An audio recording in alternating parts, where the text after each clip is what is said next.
कई बार किरदार की पटकथा उसके जन्म से पहले लिखी जाती है। सस्पेंस में मत आइए, नमस्कार को स्वीकार कीजिए क्योंकि आप देख रहे हैं न्यूज इंडिया का डिजिटल प्लेटफॉर्म और मैं हूं आपके साथ पूजा मोहन पांडे।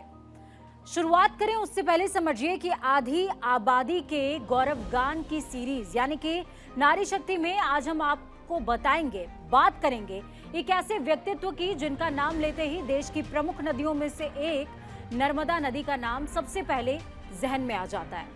अभी नहीं समझे तो नाम सुनिए, मेधा पाटकर।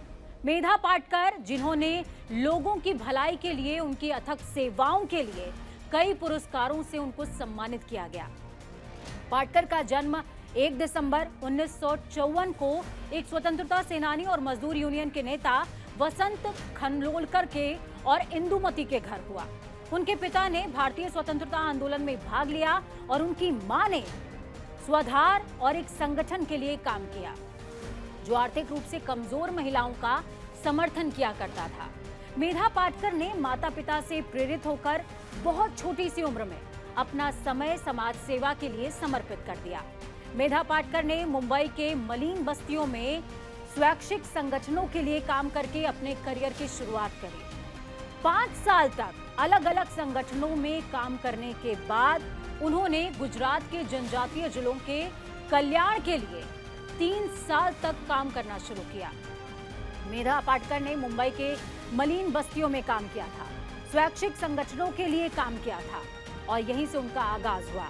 लेकिन मेधा सुर्खियों में तब आई जब उन्होंने 1985 में नर्मदा बचाओ आंदोलन की शुरुआत की। मेधा उस आंदोलन का हिस्सा रही जिसमें नर्मदा घाटी के आसपास रहने वाले आदिवासी, मजदूर, किसान, मछुआरे और कई ऐसे लोगों की भागीदारी शामिल थी। इस आंदोलन में वैज्ञानिकों ने, शिक्षाविदों ने, कलाकारों ने और पर्यावरणकर्ताओं ने भागीदारी शामिल करवाई, जिन्होंने बांधों के अलोकतांत्रिक योजना और प्रॉफिट के गलत तरीके से डिस्ट्रीब्यूशन को लेकर के सवाल उठाए। मेधा पाटकर ने मुखरता से भारत में नदियों को जोड़ने की रणनीति पर सवाल किया जो सरकार के हिसाब से देश में पानी की कमी के लिए की जा रही थी, उसका उपाय था। मेधा ने तर्क दिया कि सरदार सरोवर बांध परियोजना 40,000 से ज्यादा परिवारों को विस्थापित करेगी जो नर्मदा घाटी में रहते हैं। उनके तर्क को कई लोगों ने समर्थित किया तो कई लोगों ने खंडन किया क्योंकि सरकार के पास कोई पुनर्वास योजना नहीं थी, इस वजह से समर्थन ज्यादा था। सरकार के खिलाफ लड़ाई जीतने से पहले उन्होंने सरदार सरोवर बांध के निर्माण का विरोध करते हुए 22 दिनों का उपवास रखा। 1996 में मेधा पाटकर ने अन्य कार्यकर्ताओं के साथ पीपल्स मूवमेंट के राष्ट्रीय गठबंधन की शुरुआत करी, जिसका मुख्य उद्देश्य था लोगों के सामाजिक न्याय, इक्विटी यानी कि बराबरी, राजनीतिक न्याय प्राप्त करने की दिशा में काम करना। 2005, 2007, 2013 में भी मेधा कई सामाजिक आंदोलनों में मुखर नजर आए। वो भ्रष्टाचार के खिलाफ लड़ाई में अन्ना हजारे के साथ खड़ी हुई, शामिल हुई। इसके बाद मेधा पाटकर का एक नया अध्याय शुरू हुआ।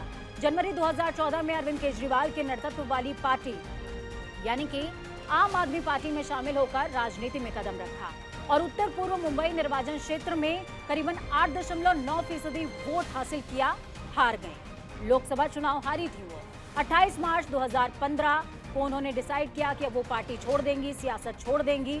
लेकिन सियासत में शिकस्त की तस्वीर मेधा पाटकर की मुखरता और जन कल्याण के जुनून के सामने बहुत छोटी रही। मेधा पाटकर को लोगों की भलाई के लिए, उनके अथक सेवाओं के लिए कई पुरस्कारों से सम्मानित किया गया।